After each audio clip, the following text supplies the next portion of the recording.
Из моих слов, конечно, я хотел бы написать воздух, но, может быть, даже без предмета. В каждой детальке, в каждой какой-то морщинке, там, лепесточке есть свой Бог, своя святость.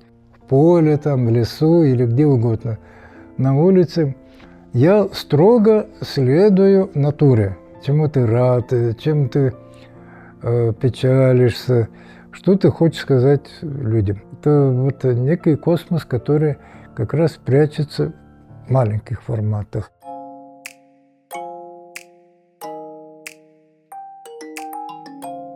Друзья, всем привет! Я Александра Недзветская, и вы на моем канале об искусстве и творчестве. Это новый выпуск из серии «Арт-гости» и новый гость. Сейчас вы с ним познакомитесь. Пойдемте.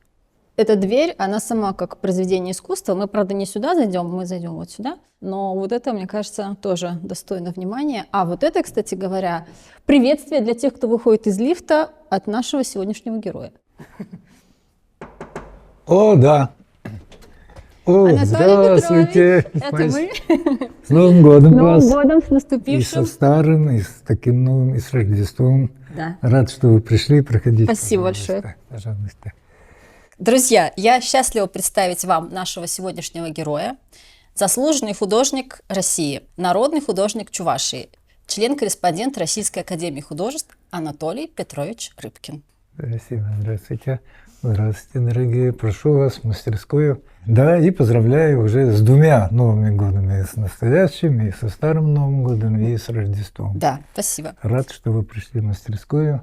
Давно мы с вами договаривались. Мы планировали действительно несколько лет, по-моему. Да, ну, пути творческие такие, то, да, ну, то что-то одно, поездки, поездки, пленеры. И вот наконец-то мы нашли время. Да, замечательно. Я тоже очень рада, тем более 2025 год нам сулит много всего прекрасного. Будем надеяться, что так это и будет. Вот, но давайте, Анатолий Петрович, людям обычно интересно посмотреть, как вообще художники работают, где они находятся, вообще, что из себя представляет творческая мастерская. Поэтому, если вы не возражаете, вы нам немножко покажите свои помещения, да, а потом мы поговорим про уже работы отдельно. Вот. Ну, собственно говоря, вот это помещение. Да, рабочее помещение. В историческом центре Санкт-Петербурга на Петроградской. Про дом что-то можно рассказать? Да, дом модерн 1904 года. И да, вот правильно, хорошо сказал Александр, это самый исторический центр Петербурга. Улица называлась когда-то Большая Дворянская.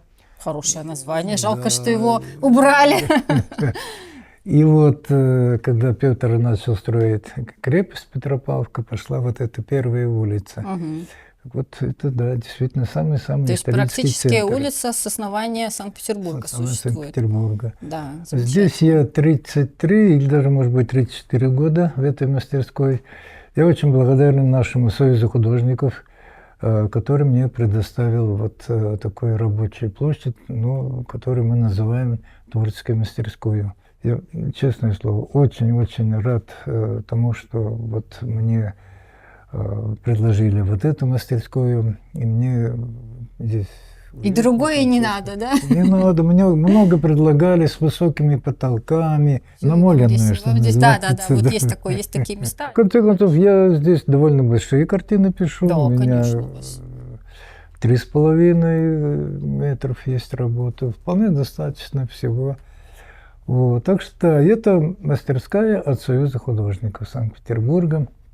Я в Петербурге уже 51 год, то есть в Ленинграде, Петербурге. Прилетел я из Чувашии, впервые сел в самолет на вступительные экзамены Института Репина. Но до этого была экскурсия, я называю это какой-то знаковые. Если бы не было экскурсии на 3-м курсе, когда я учился в Чебоксарском художественном училище, мы зимой приехали сюда.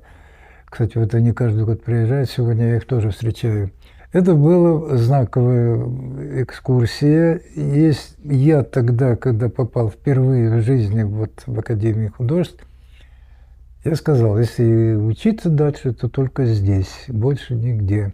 То есть биография такая, что после 8 класса мне пришлось учиться по ТУ, на столяра, мебельщика. 2 года я там. Вам это помогает? Может быть, Да, подрамники помогают делать? Я люблю дерево. У меня отец был плотником. Вот. А потом 3 года на заводе работал. И только после этого вот художественное училище. И я, конечно, уже взрослым прилетел сюда, в Ленинград.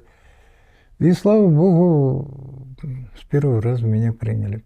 Потом так получилось, что меня народный художник России, вице-президент Российской академии художеств Анатолий Павлович Левитин пригласил в творческие мастерские в Красноярск, вновь открытое отделение Урал-Сибирь, Дальний Восток. Я с удовольствием туда поехал, потому что до этого я был на Чукотке, как-то вот после оформления Олимпиады 80 меня наградили творческой командировкой. Я в Москве там поработал в свое время, и проснулся во мне путешественник. Я решил, а почему бы не поехать в Красноярск? Хотя у меня здесь уже все как бы установлено было. Я уже был в творческой мастерской Вячеслава Францевича Загонникова, советский художник, потом даже лауреатом Ленинградского комсомола, но все равно меня подтянуло в Сибирь. И подумал, родился на Волге-Матушке, тут учился, и в Союз поступил на красавице Неве, почему бы на батюшка Енисея не съездить, родина Сурикова. Я с удовольствием поехал туда и практически 4 года там работал. И когда вернулся, мне уже дали вот эту мастерскую.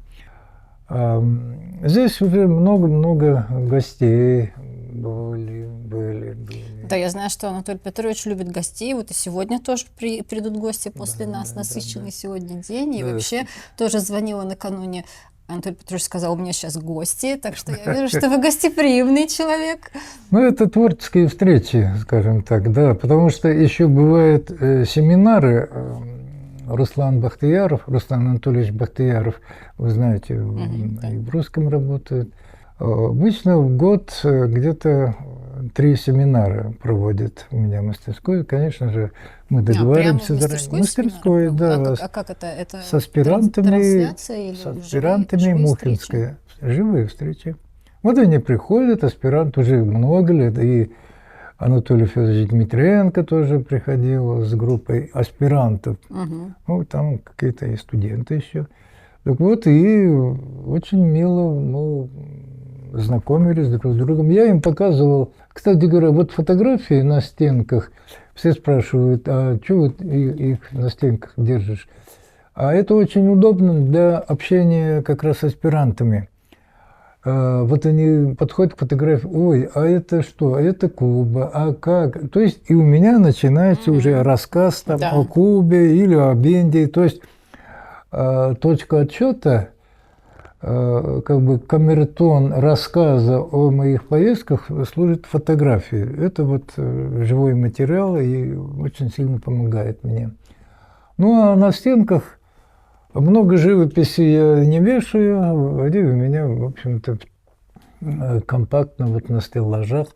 Правда, да, графику я вешаю. Вот, вот. В принципе, вот мастерская такая, да, еще осталось новогоднее украшение. Да, но еще время есть, чтобы их держать.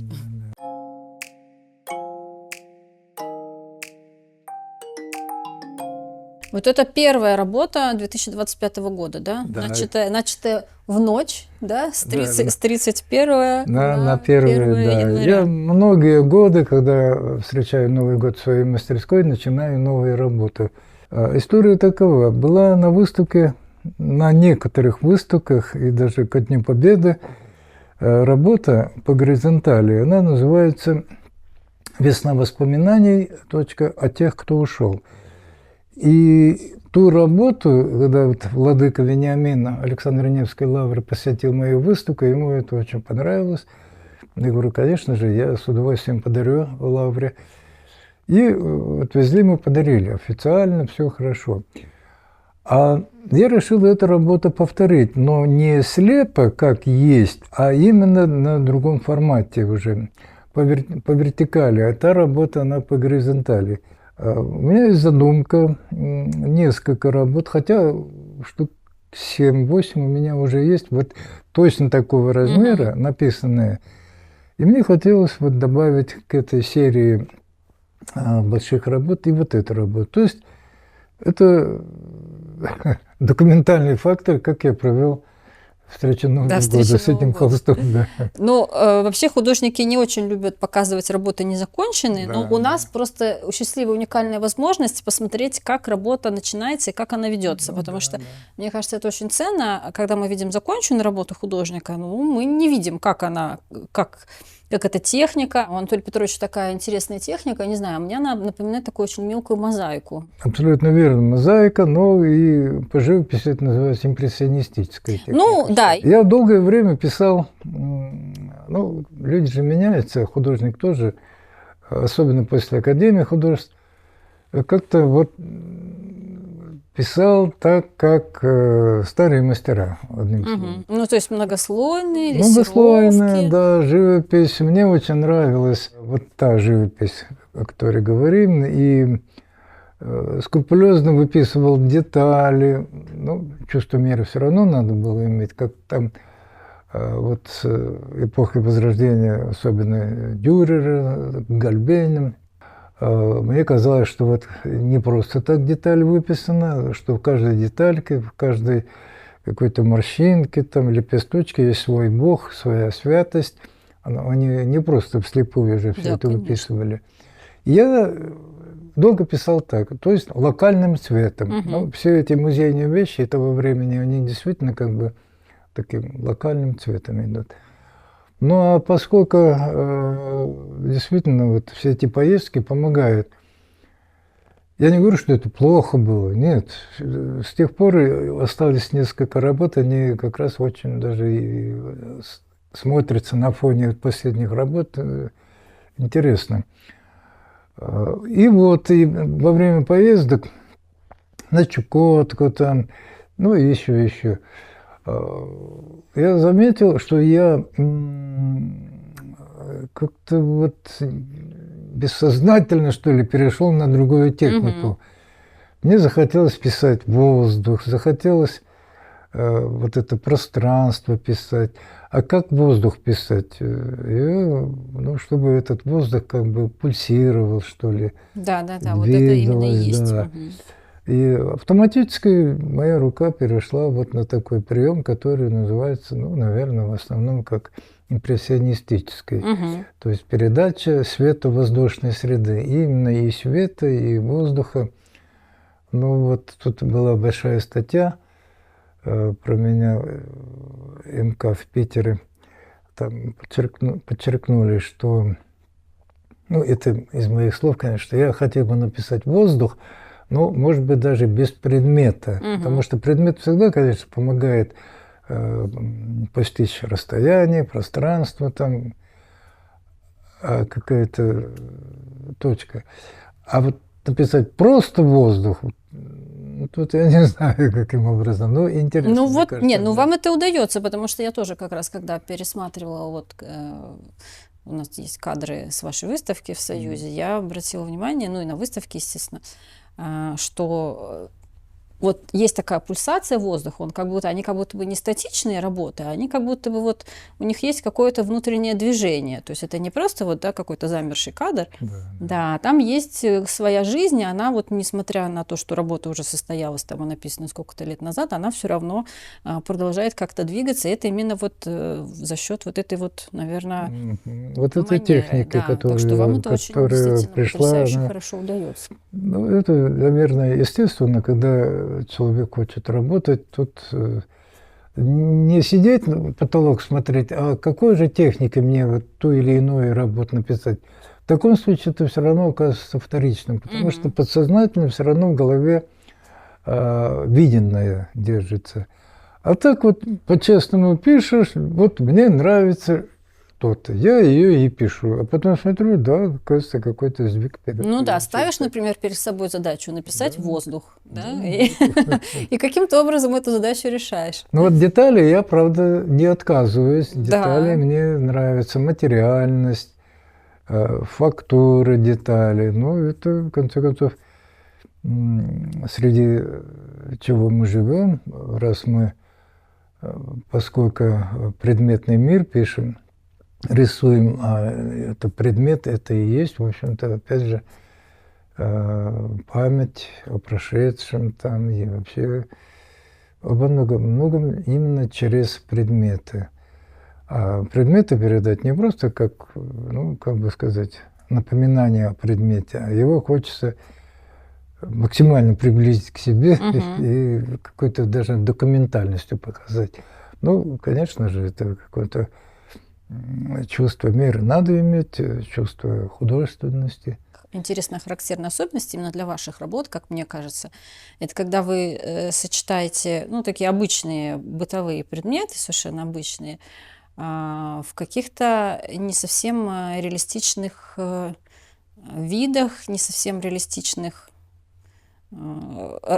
взглядах, не знаю, как это правильно сказать. Вы тоже к этому пришли как-то путем естественным или было такое, задача такая была? Я для зрителей поясню, что, например, у Анатолия Петровича там есть, когда несколько времен года встречаются, например, в одной картине. Да. Потом мы видим дом, он вроде как дом, но он открыт. То есть мы видим его изнутри, но при этом мы вроде как смотрим снаружи. То есть такое игра с пространством. Может быть, мы картину сменим? Да, сменим картину. Я отвечу. За кадром я тут спрашивала у Анатолия Петровича, как он относится к термину сюрреализм, потому что, ну, так спорно иногда, но Анатолий Петрович сказал, что он гордится тем, что у него в работах присутствуют элементы сюрреализма. А это всеми признано. Прежде всего признал и это отметил, я уже говорил, Анатолий Павлович Левитин, мой руководитель по творческой мастерской в городе Красноярске, в отделении Урал-Сибирь, Дальний Восток, где я 4 года поработал. И вот он тогда же отметил вот эту особенность. Я могу даже зачитать его. Ну, много чего написано. Кстати говоря, вот выставка была, которая сейчас в Союзе художников, и даже часть книги именно так названа. Это, кстати, новая книга. Это особый разговор. Называется «Странный, добрый, вечный мир». И это слова Левитина Анатолия Павловича. И вот что он пишет. «Странный, добрый, вечный мир». Таким словосочетанием можно охарактеризовать творчество Анатолия Рыбкина, своеобразного художника, поющего в искусстве свою, только ему присущую песню. Тут много-много чего, но и доходим до вот этого, о чем мы сейчас говорим, о сюрреализме. Работы Рыбкина всегда неожиданны, порой даже несколько сюрреалистичны, с той существенной разницей, что в отличие от сюрреалистов, образы Рыбкина, как правило, светлая мечта. Вот. Это вот слова Анатолия Павловича, и я думаю, что все с этим согласны. Ну, понятие сюрреализма, я не знаю, как... Но оно довольно широкое, в общем-то. Да, просто имеется в виду, конечно, я не сюрреалист, я реалист. Реалист, конечно. Художник вообще осознанно или неосознанно, ну, может быть, осознанно, имеет несколько каких-то профессиональных направлений не в сюжетном смысле, а в смысле техники. Это подсказывает сама натура или картина. Одно дело, когда я стою, пишу в поле, там, в лесу или где угодно, на улице, я строго следую натуре. Да, тут никаких ни кубизма, ни импрессионизма, ни сюрреализма этого нет.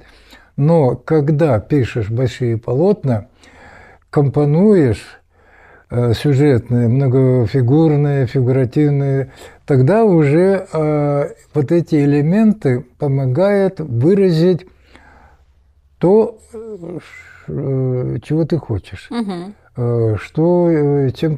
чему ты рад, чем ты печалишься, что ты хочешь сказать людям. И вот здесь уже и, мы только что говорили, и приемы импрессионизма могут быть. В той же степени и приемы, это как принято считать сюрреализм. Это, конечно, не тот сюрреализм, который Сальвадор Дали. А почему Левитин и многие, и даже, кстати говоря, когда учился, Александр Ильич Зайцев тоже об этом говорил. Ну, извините, с отличием окончил академию, и у меня много званий, никто ничего не возражает против этих измов. Нет. Дело в том, что если я на одном холсте пишу воспоминания о маме, о матери, да, это же мое право. Я ее пишу, вот она сидит осенью, вяжет там носки. Есть такая картина, Да-да-да, и большая. которая называется «Мама, родительский дом». Предметы домашние нашей деревенской родительского дома, там, чего там только нет. И в то же время уже наступает зима, снег падает на этом же холсте. Казалось бы, да, конечно, это несколько странно и сюрреалистично. Всего лишь. А в чем там сюрреализм? Просто на одном холсте два времени года, и все. А это как раз и помогает открыть образ мамы. И даже вот то, что мы про эту картину говорим, она была испытана, что называется, высокими инстанциями от искусства. Она была в Москве, на Всесоюз, ну и на Всероссийской выставке. И за нее я даже получил грант и премию Министерства культуры России. То есть это принимается так как раз тот прием, который охарактеризует автора. И от него всегда уже будут ждать не просто вот так вот, ну, написано с натуры, ни туда, ни сюда, да, очень хорошо, натурально. Но интерес-то оказывается в том, что, ну, мы же меняемся, все-таки уже и зритель не тот, который, ну, скажем так. Да, зритель уже тоже изменился. Да, и вот, то есть вот эти приемы импрессионистической, сюрреалистической, потом большие картины без монументальных понятий невозможно писать, потому что, конечно, монументализм – это штука такая, в самых крохотных по размеру работах может быть монументальным, но меня тянет к большим холстам, потому что мне хочется, чтобы зритель, и это удается, судя по книгам отзывов, не просто там разглядывал в маленькой картине, что же там изображено. То есть зритель здесь остается зрителем. Мне бы хотелось, чтобы, подойдя к большому формату картине, он почувствовал себя соучастником того, что вот происходит на этом холсте. Это тоже разные понятия. Вот. Точно так же, вот, мне кажется, и даже фрагменты. Потому что вот когда смотришь на картину, да, все сказано, да, ну, я не имею в виду вот свои работы, а вообще. Ну, вообще в целом-то. Да, но когда приближаешься вот к какому-то фрагменту, вот, например, к лицу, к трещинам, каким-то вот там этим растаявшие снежинки, уже какой-то другой мир получается. Ты его по-другому воспринимаешь уже, входишь в это. Это вот некий космос, который как раз прячется в маленьких форматах. То есть для размышлений много всего. Это касается, конечно, картин. Но мне кажется, что это вообще наивысший пилотаж художника, когда картина и издалека очень эффектно работает, и вблизи тоже можно рассматривать там мельчайшие какие-то детали. Да. Вот это, мне кажется, самое это... высокий уровень. Ну да, ну, может быть, это как-то и звучит. Ну, главное, чтобы зрителю было интересно. Если зрителю не интересно, он проходит мимо.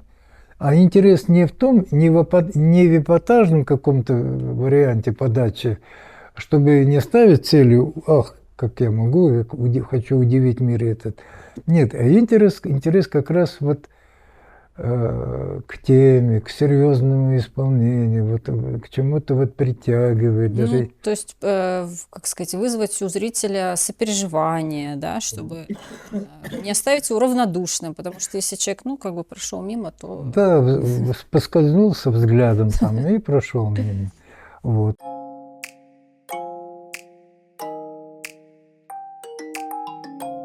Вот мы тут начали говорить про книгу Анатолия Петровича, самую вот новую. Тютчевских строк нам не дано предугадать. Оригинально по замыслу, интригующе интересно по содержанию. В ней с 1977 года собраны уникальные записи отзывов зрителей, получивших психоэмоциональный положительный заряд от визуального восприятия искусства талантливого чувашского художника Анатолия Рыбкина. В книге собраны бесценные зрительские отклики, подтверждающие постулат о взаимосвязи искусства с психологией и силой его воздействия на души людей на грани катарсиса. Да, мощное описание. Вступление, да. И здесь только отзывы или, ну, понятно, что здесь репродукции, естественно, но Да, не только отзывы. Да? История книги такова, что года 4-5 даже тому назад приходили искусствоведы Абрам Григорьевич Раскин, вот Людмила Митрохина, и у меня много, в общем-то, вот этих альбомов с книгами отзывов с разных выставок и в России, и за рубежом. Они, как увидели, посмотрели, говорят, это бесценный клад для вообще художника. Надо эту книгу издать. Я так вначале не согласен был внутренне, потому что думаю, ну вот все скажут, вот хвастаюсь, там, как меня хвалят. Ну а потом дошло до сознания, что там действительно есть такие отзывы, не просто поверхностные, а Толя молодец, там и все такое. Красиво, да, и восклицательный знак. Да. А есть настолько глубокие мыслящие отзывы, настолько, вот оказывается, действительно картина может вызвать какие-то чувства и высокие, и глубокие, и вообще очень порой неожиданные эмоции. Я и подумал, что да, этого нужно как раз показать народу. То есть, если народ мне написал, а я хочу показать народу, какой народ у нас восприимчивый к культуре, к искусству, в данном случае к тому, что я делаю, и поблагодарить их. То есть, ну, то есть эта книга как отчасти тоже и благодарность вашим благодарным зрителям. Да. Чтобы народ сам убедился в том, что насколько он глубоко чувствующий наш народ. Я согласился на эту книгу. Ну, тут подоспел еще и юбилей, и пошли, конечно, поздравления высоких официальных лиц. И с Людмилой Митрохиной, вот, которая составитель этой книги, мы решили их тоже включить. Да, тут 50 графики и 10 живописи. Плюс к этому фотохроника моего детства, да, и по творческим поездкам. И по признанию многих, это, в общем-то, действительно получается уникальная книга. И вот она вышла у нас, по-моему, то ли в октябре, то ли даже в ноябре. Да, тут с благословения отца Вениамина владыка Александра Невской лавры, отца Андрея с храма Рождества Христова и Чувашского монастыря архимандрит отца Паския, отец Василий. Отец Паския служит в Чувашии, в Чебоксарах уже свыше 20 лет. Он приехал из Парижа, сам он француз. Мы с ним дружим, он бывает на всех моих выставках. И вот, то есть от священнослужителей, президентов, депутатов и так называемых нами простых зрителей. Это, собственно, моя биография. Эту книгу можно где-то приобрести? Или как она? Или она... Нет, я думаю, только... что наверняка людям, которые будут смотреть наш сюжет, наверняка у них возникнет такой вопрос. Хотим такую книгу, где ее взять? Да. История такова, что до этого у меня уже была книга, хотя про меня уже довольно много написано. У меня была книга, я как писатель уже, как автор был, как же назывался-то, «Мой старый добрый дом». Все быстренько разошлось, теперь у меня единственный экземпляр этой книги. А эта книга, она в небольшом количестве, 500 Всего 500 штук, да? Да. И много уже раздарил, и много приобрели вот на выставке, которая была в Союзе художников здесь недавно. Ну, а так остальные у меня мастерской. Так что, если кто хочет, обращайтесь к Анатолию Петровичу лично. Ну, это... Но это не точно, не факт, что хватит на всех. Нет, я не хочу сказать, чтобы это не получилось как бы рекламой. Давайте я продаю. Да нет, я понимаю, нет, просто наоборот, люди, наоборот, Да, они да, могут, да. мне кажется, может такой возникнуть вопрос, что, ой, какая классная Да, книжка, да, мы да. хотим ее тоже, где ее купить. В магазинах ее нет. Ну, понятно, да.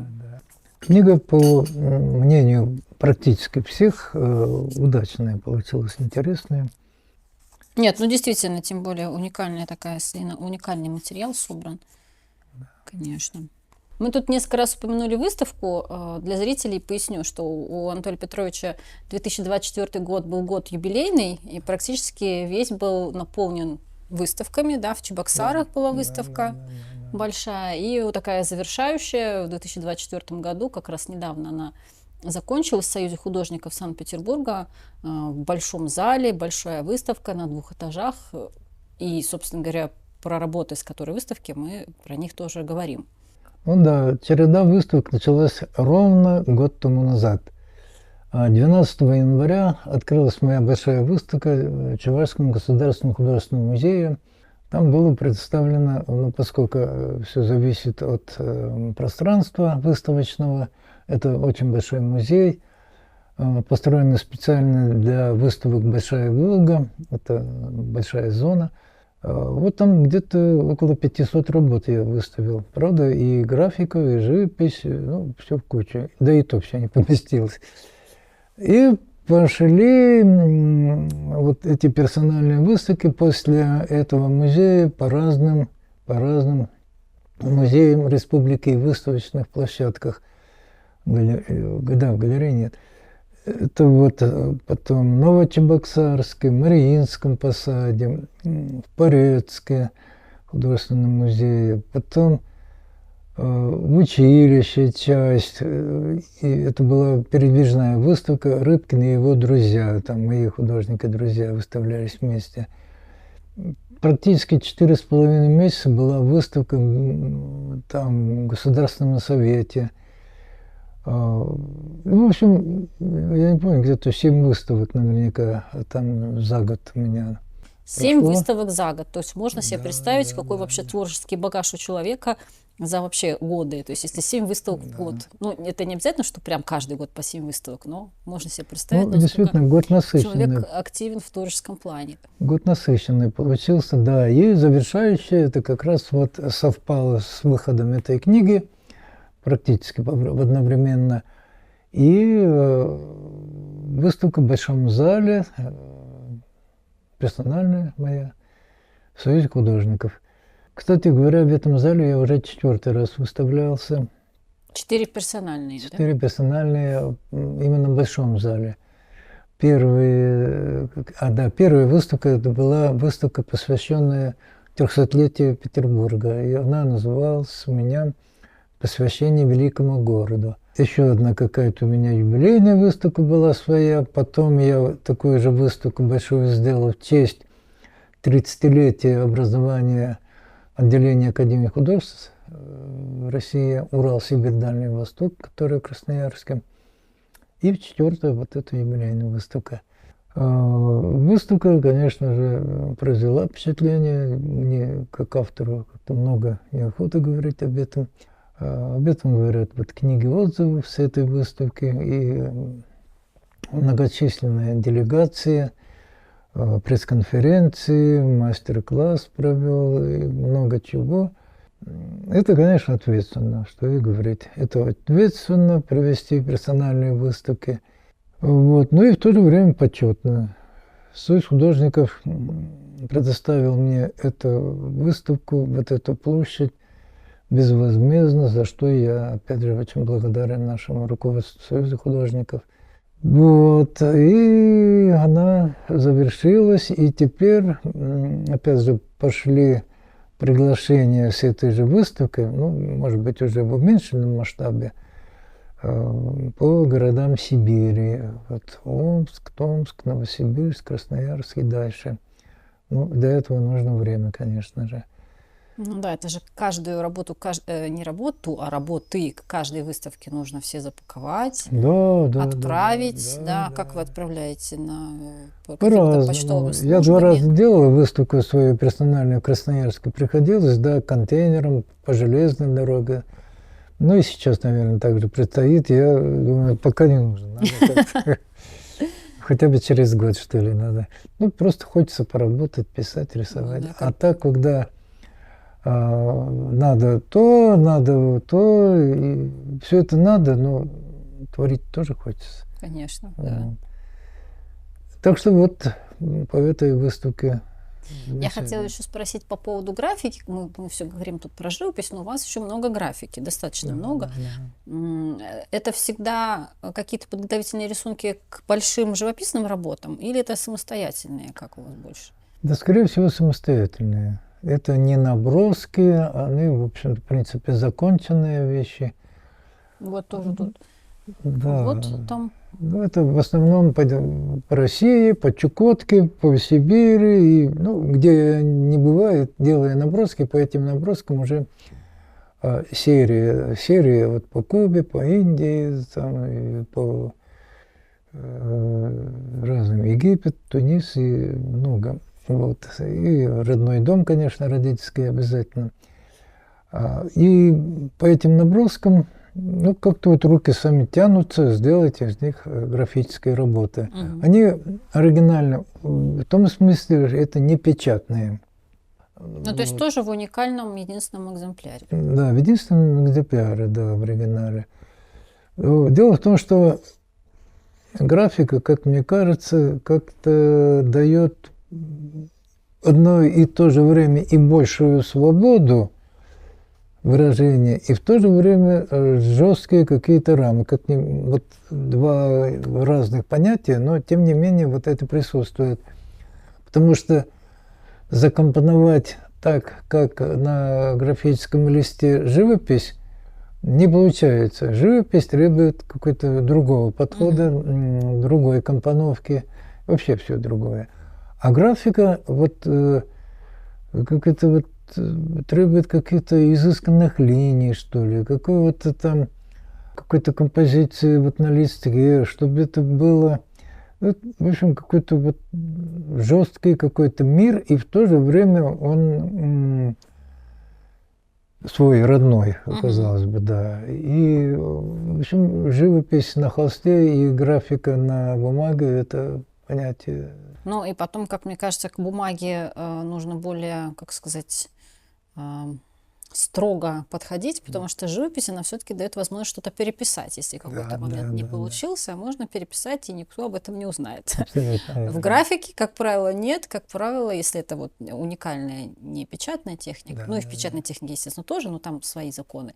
А вот в уникальной графике там, естественно, тоже. Если там что-то начал не так, то все, уже бери новый лист. Абсолютно верно. Вот эта тушь там, или шариковые ручки, или гелевые, они требуют четкости, конечно же. Вот. Так что, да, графика мне нравится.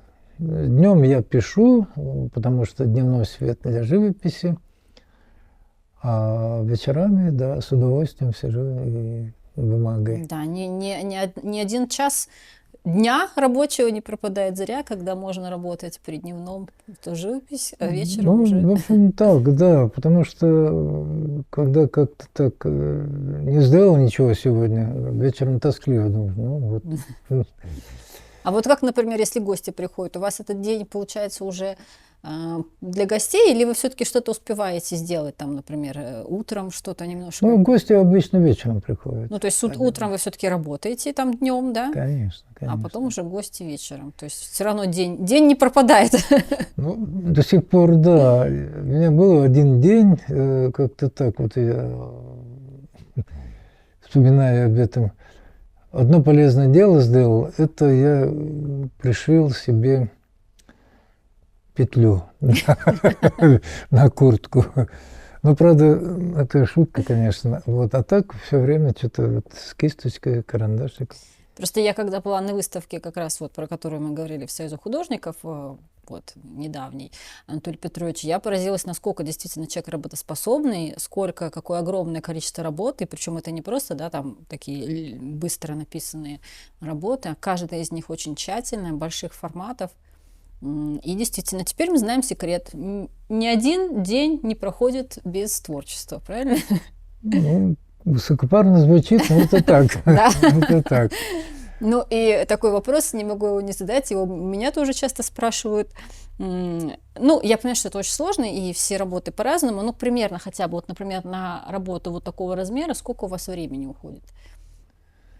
Сашенька, сложно Ну, или сказать. сеансов, вот как вы считаете? Ну, сложно, да? То есть иногда, наверное... Можно сказать. Ну, вот композиционная работа, имеется в виду вот фигуративная, портретная. Начинаешь, тут надо куда-то лететь.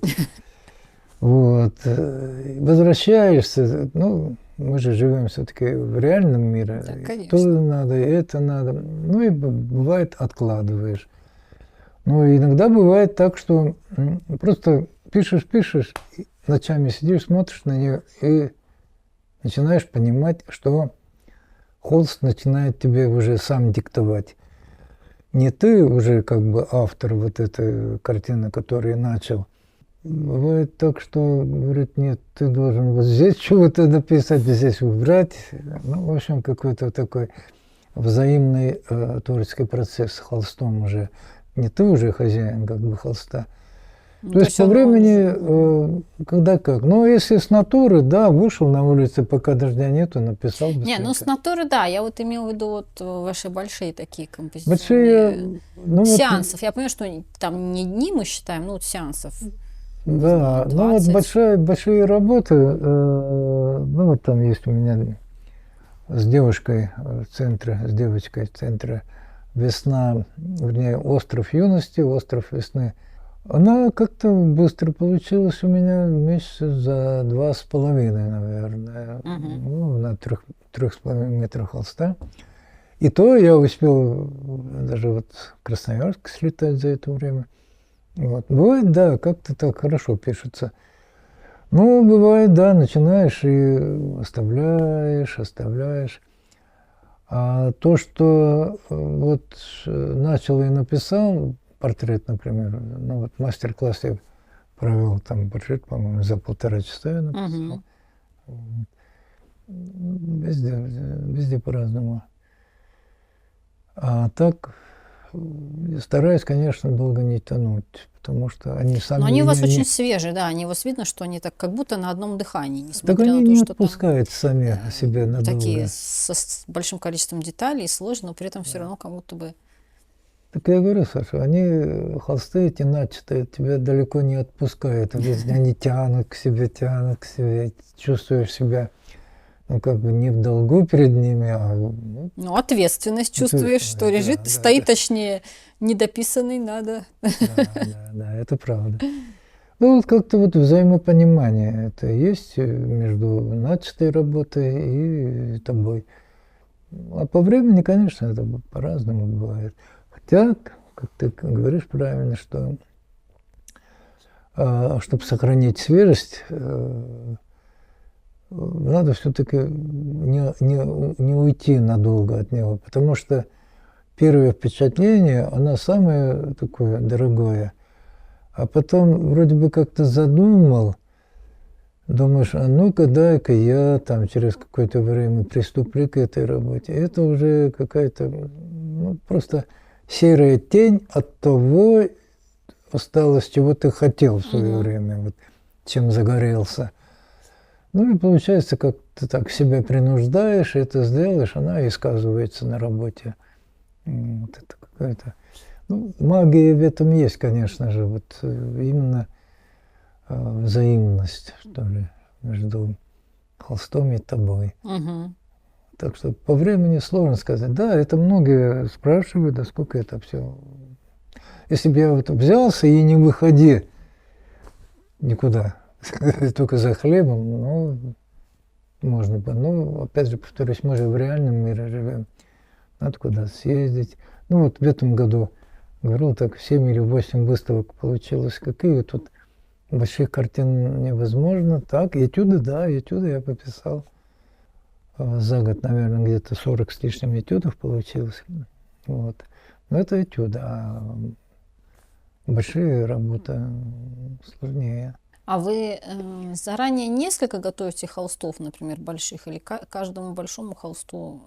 А бывает так, ну вот, например, я пока ничего конкретного не имею, да, сюжета, хотя, слава богу, они в запасе у меня есть. Делаю холст или квадрат, или горизонталь. Мгм. Или Ну, то есть просто вертикаль. какой-то формат, который нравится, Да, кажется. белый. Вот этот вот будет удачный. Ставлю ее, сижу 1 на 1 с этим холстом и начинает вырисовываться. Так, тут, опа, тут можно же и маму, тут можно то-то. Или наоборот, вот девчонка, или мужика российского там. И начинаешь от этого исходить, строить композицию. Мне как-то вот я не то чтобы отвык, как-то не воспитал в себе сделать эскиз, там, маленький эскиз на бумажке, там, в цвете разработать. Я вас понимаю, да. Ну, Я это- тоже. У меня этого процесса нет. Я меня прямо на холсте начинаю, и это мне интересно. Это интересно, вот эта компоновка, вначале углем, там, ну, потом пишешь, да, тут не так, опять же переделать, ну, правильно, масляная краска позволяет. Вот, так что вот, если мы с тобой одинаковы, минуя эскизов, Я просто думаю, что так вообще никто не делает, как я. Ну, я иногда, бывает такое, что нет возможности просто сразу подойти к холсту. Ну, идея какая-то приходит, я иногда очень быстро делаю набросок, просто чтобы не забыть идею, набросок можно. которая да. пришла. Но я потом его, в принципе, даже не использую, когда перехожу на холст. Это просто чтобы не забыть, о чем вообще были мысли. Правильно. И да, и вся работа, она уже ведется на холсте. Я думаю, вообще интересно, кто-то так делает, потому что я как бы перегораю, когда я начинаю вот это все там эскизы, там, да-да-да-да-да, и мне все, мне уже как будто там уже вся работа произошла, и на холсте Вот как будто бы один уже, к одному. вот, Мне как тоже, мы совпали. мне тоже уже неинтересно даже вот это. И вот когда вот стоит белый холст, вот это вот самый привлекательный момент, когда, ага, вот это сюда, вот это сюда. Ну и в результате работа считаю законченной, когда уже ничего не прибавить, холст не принимает и нечего убавить. Вот тогда, я считаю, все, композиция утряслась. Вот, слава богу. Ну вот даже к этой работе писал, вроде до этой стадии дошел, думаю, ну, мне хочется еще пописать. Ну, да. А больше нечего. Я туда втыкал еще там чего-то, еще чего-то, не принимает, и все. Я вас тоже в этом понимаю, потому что я иногда слышала от некоторых художников, говорят, ну, работу можно дописывать бесконечно. Я думаю, ну как бесконечно? Я точно знаю, в какой момент она закончена. Вот я сейчас поставлю вот этот мазок, я точно знаю, что все, она закончена. Мне тут как бы Абсолютно больше... верно. Абсолютно верно, да. Там даже я хотел там листик, какую-нибудь травинку засохшую, нет, не принимать, ничего. Я с тобой абсолютно согласен, Да. что бесконечно работать это над одним холстом, это так не бывает. Да. Или меня, например, спрашивают, а как ты знаешь, что работа закончена? Ну, в смысле, как? Я вижу, все, она закончена. Конечно, Как я знаю? конечно. Я вижу это. Но то это и есть тайна творчества. Там со стороны, может быть, это и незаметно, но как автор ты, да, четко знаешь. В общем, да, это интересно, просто интересно. Я не чувствую какой-то работы я выполняю. Когда говорят, как у тебя терпения хватает? Что-то я как-то странно. Да, какое странный вопрос. терпение? Ну, это как, наверное, когда, не знаю, с чем можно сравнить для людей, которые не рисуют. Как у тебя хватает терпения читать интересную книгу, да? или- Нет. Вот понятие терпения, вот когда ты вошел в это. Ну, терпение это когда делаешь работу, которая тебе не присуща, которая тебе неохота. Ну, тогда да, конечно, там надо и все. А в чистом виде понятие творчества, оно как-то не принимает эти понятия. Ну, да, действительно, мне тоже как-то это непонятно. Наоборот, когда начинаешь там, взялся за кисточку, смотришь, ух ты, уже вечер, оказывается, как-то так вот незаметно. Да-да. Мы с тобой понимаем. Мы выяснили, что мы, оказывается, учились в одной мастерской, но в разное время. У Василия Васильевича Соколова. Это бывшая мастерская Гансона. Да, Иоганн, потом Зайцев, да? Да, Зайцев И Александр потом Василий Дмитриевич. Васильевич Соколов. И- Какой-то дух, видимо, общий. Да. А вот у нас, в отличие от многих мастерских, работали все по-разному. Да, кстати, вот это Все точно. по-разному. Если в мастерской Моисеенко, как-то, ну, видно, что это мастерская Моисеенко, Мыльникова, мастерская Мыльникова. Ну, более, может быть, разнообразнее у Непринцева там или у Орешникова в свое время. А Зайцева, то у нас там Адыл Батериков, помню, там миниатюры сидел, делал. Кто-то там мастихи нам все кидал. А все по-разному, и наши профессора говорят, нормально, все так. Хорошая мастерская. И как раз впервые, ну, я не знаю, надо говорить об этом в камере или нет, слово «сюрреализм» это сказал Александр Дмитриевич Зайцев. Летняя работа показывал, он увидел. Я как раз тогда и в Артеке работал, ну, на лето ездил, и к себе в деревню Чувашии. Много чего написал. И пришло время показывать летнюю практику. Я думаю, ну вот меня похвалят, наверное, много всего расстелил. Он говорит, это что за сюрреализм? Ну, в хорошем смысле. То есть уже тогда начала проявляться натура. Ну, потом он же мне и предложил в аспирантуру, так что это все нормально. Все эти измы, да, не нами же придумано. Это значит, пришло общество то время, то состояние, где какие-то измы должны появиться, и все. Ничего в этом нету. Но мы все равно в итоге все отталкиваемся от первого изма, от реализма. А это они все, между прочим, Даже, мне кажется, на основе реализма. Да, конечно. Все это на основе реализма. Это вот ствол, дерево, реализм. Вот крона, да, реализм называют. Потом ветка пошла импрессионизм, ветка пошла кубизм, ветка пошла там еще чего-то. Ну, это не дерево, это ветка. Потом они обогатили наше сознание, наше дерево реализма. И все на этом. Вот. А так все это на дереве реализма. Совсем другое дело было бы, если бы совсем беспредметное искусство. Такое тоже есть. Ну, тогда уж сложно сказать, реализм, не реализм. Все равно реализм это на предметах держится. Ну, все равно, мне кажется, даже, не знаю, ну, сейчас сложно привести какой-то пример, но даже в абстракционизме, наверное, все равно какая-то предметность все равно угадывается Конечно где-то. же, От этого конечно никуда же. не Я уйти. это и называю, это некое ответвление от основной направления реализма. В свое время они, да, зацвели, там, отпочковались, ну и хорошо. Нам от этого хуже не стало, наоборот, как человечество приобрело какие-то еще другие понятия об изобразительном искусстве. Ну а так, конечно же, все реализм. Так мир-то наш реальный, чего же тут. Если я люблю писать, это реальный мир, я живу в реальном мире, мне интересна любая козявка, там, любая былинка, конечно, я реалист. Ну, форма передачи может быть несколько другой, чем например, времена Шишкина там, или у кого-то. Это веление времени, веление общества. Ну, конечно, да, на нас это тоже все влияет, да. Критиковали, авангардисты критиковали реалистов, для реалистов-авангардистов, ну, как-то так вот трения были. А сейчас сплошь и рядом вместе висят и... Ну, все уже успокоились, да, мне кажется, на эту тему. Да, все вместе. Тут реализм, тут тебе авангардизм, тут тебе вообще беспредметный холст. И ничего, это наш мир, все. Главное.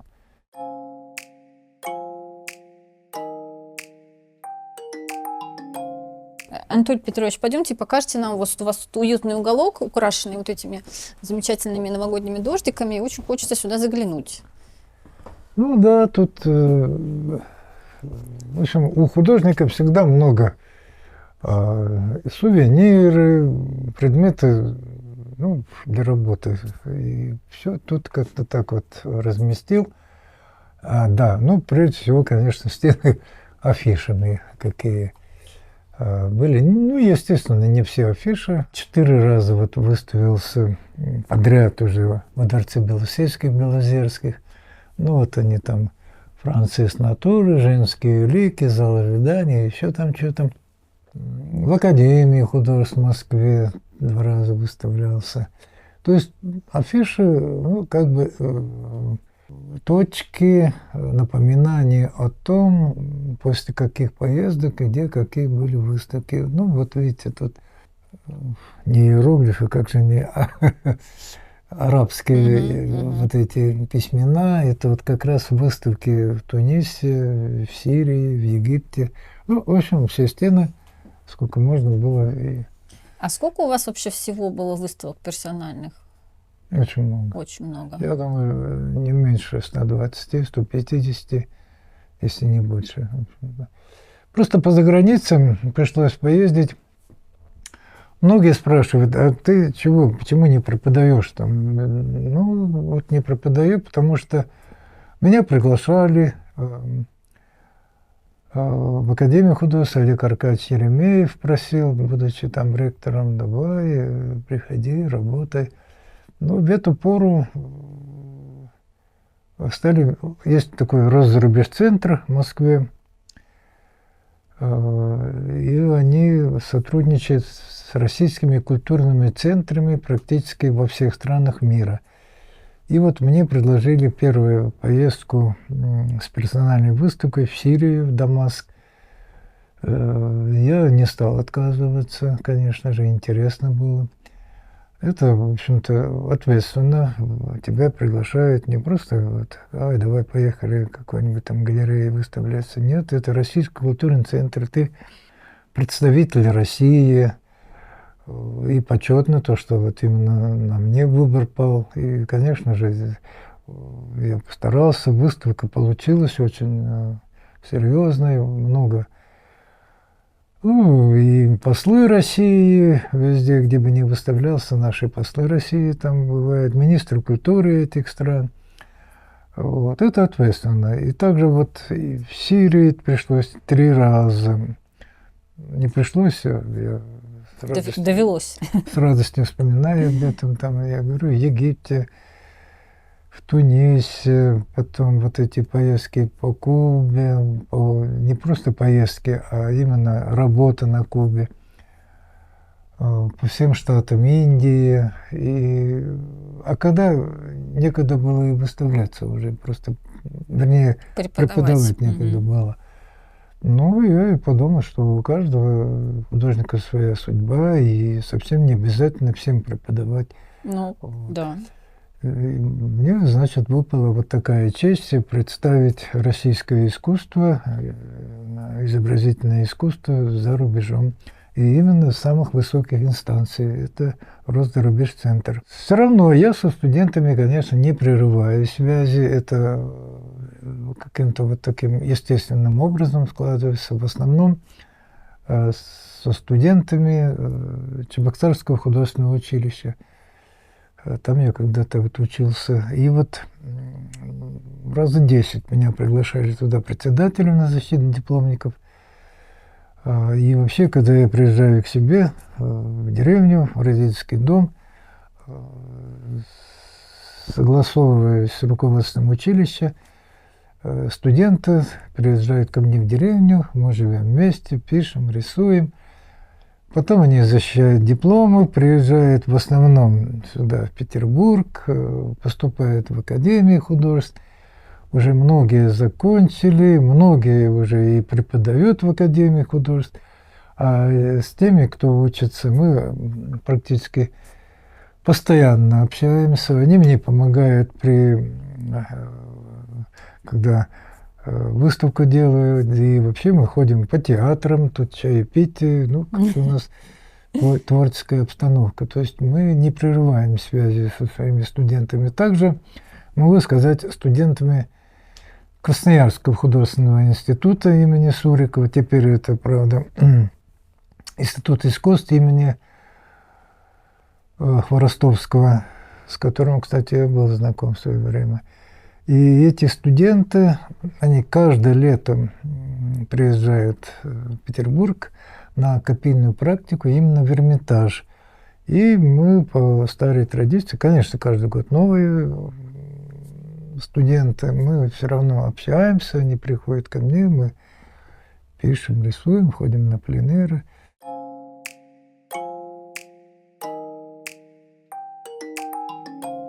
Давайте еще заглянем вот в тот симпатичный Да, коридорчик. конечно, пожалуйста, Можно? да. Тут, во-первых, вот как Анатолий Петрович сказал, здесь такая галерея фотографий из разных поездок, Да, которая является также напоминанием и воспоминанием.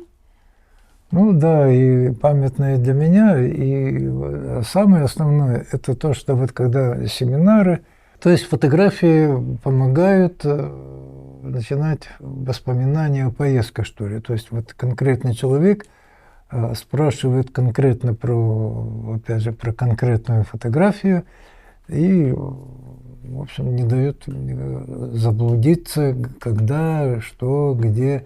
То есть память начинает услужливо напоминать о какой-нибудь поездке, которая, ну, без фотографий, ну, как-то так, аморфно все получается. Да, вот туда ездил, да, вот это.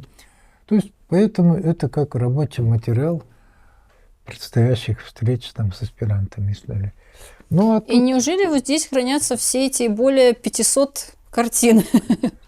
ну, да. Ну, 500 тут еще и плюс к этому, вернее, не плюс, а не вся живопись. Я имею в виду работу еще и графиков, в общем-то, которые не очень много.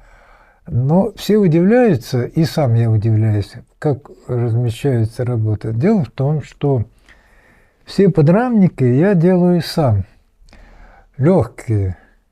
Если заказывать, они какие-то тяжелые, такие объемные. Да, бывают художники в рамах таких серьезных. А я рамы не делаю. У меня это вот все в штапиках. Мои работы как-то ну, не принимают раму, что ли. Глубокие, широкие, там, уж не говоря о лепнинах. Вот, видимо, действительно специфика живописи моей принимает только вот тоненькая вот окантовочка и все. И это место не занимает. Вот, если рамы нету, а очень тоненькие подрамники, то есть их аккуратно вот так вкладываешь и сам удивляешься. Вроде бы так весь выставочный Ну, вот такая зал. огромная выставка, я помню. Да, как да, это, да. да, где это все хранить Да, потом, когда и наверное, вот когда вот так рассовываешь, нормально все вмещается. Все здесь. Ну, много я дарил, конечно, но даренные они давно подаренные. Там. Но все равно, несмотря там, на одну даренную появляется же 10 новых, Вот. или, я не знаю, 20 новых. Да. Нет, это все зависит от того, какие подрамники, ну, отсутствие рам тоже. Такая обойма тоненькая. В коридорчике, да, вот это все графика и разных лет, разного сюжета, неважно, просто так по формату, что ли. И даже вот студенческий набросок. А это студенческий, да? Да, жил в общежитии на третьей, как она, на 4-й линии общежития, 3-я линия. Да, наверное. Вот. И вот у нас были такие патефоны. И вот этот набросок остался, я немножко тут. Вот как тут все хранится, очень компактно, действительно довольно тонкие подрамники, Да. не занимают много места. Самое главное преимущество, да, вот как раз в тонких подрамниках. Вот мой старый автопортрет, которому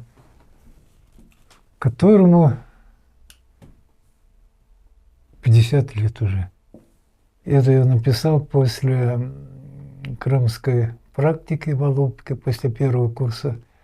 Приехал в деревню, Ну, до этого я начитался повесть Гоголя «Портрет». Я очень люблю эту повесть. Это действительно какой-то вот такой, каким должен быть художник, что ли. Ну и вот кто-то мне сшил из холста беретку. Из холста? Да, да. И эта работа висела 50 лет у нас в деревне, на веранде. Отец ее повесил, так и висела. И тут я недавно ее раздал. Вот, в принципе, вся мастерская. Вот, и слава богу, что она есть. Есть где работать, есть где гостей принимать. Ну, в общем, как принято считать, творческая лаборатория. Да, творческая лаборатория. Да, да, да. Дорогие друзья, ну мы завершаем наш выпуск в такой гостеприимной, теплой мастерской Анатолия Петровича. Спасибо всем за внимание. Спасибо Анатолию Петровичу, что он нас принял, уделил нам время в своем плотном графике. И если вам было полезно и интересно, пожалуйста, ставьте лайки, подписывайтесь на мой канал, пишите комментарии, я все читаю, обязательно всем отвечаю. Спасибо вам большое. Да, действительно, до новых встреч. И Александра будет вас приглашать на мои персональные выставки. Да, обязательно следите за новостями у меня в соцсетях. И обязательно, когда что-то будет у Анатолия Петровича, я тоже буду теперь, вот я знаю, теперь мне надо будет об этом писать. Кстати, вот только что возникла идея. Давай сделаем совместную выставку. Да, давайте, конечно, как я могу от этого отказаться, да. Точно, давай-ка сделаем совместную выставку. Так что приходите на Всё, выставку. теперь уже не отвертеться. Да, да, да. Спасибо вам большое. Всего вам доброго.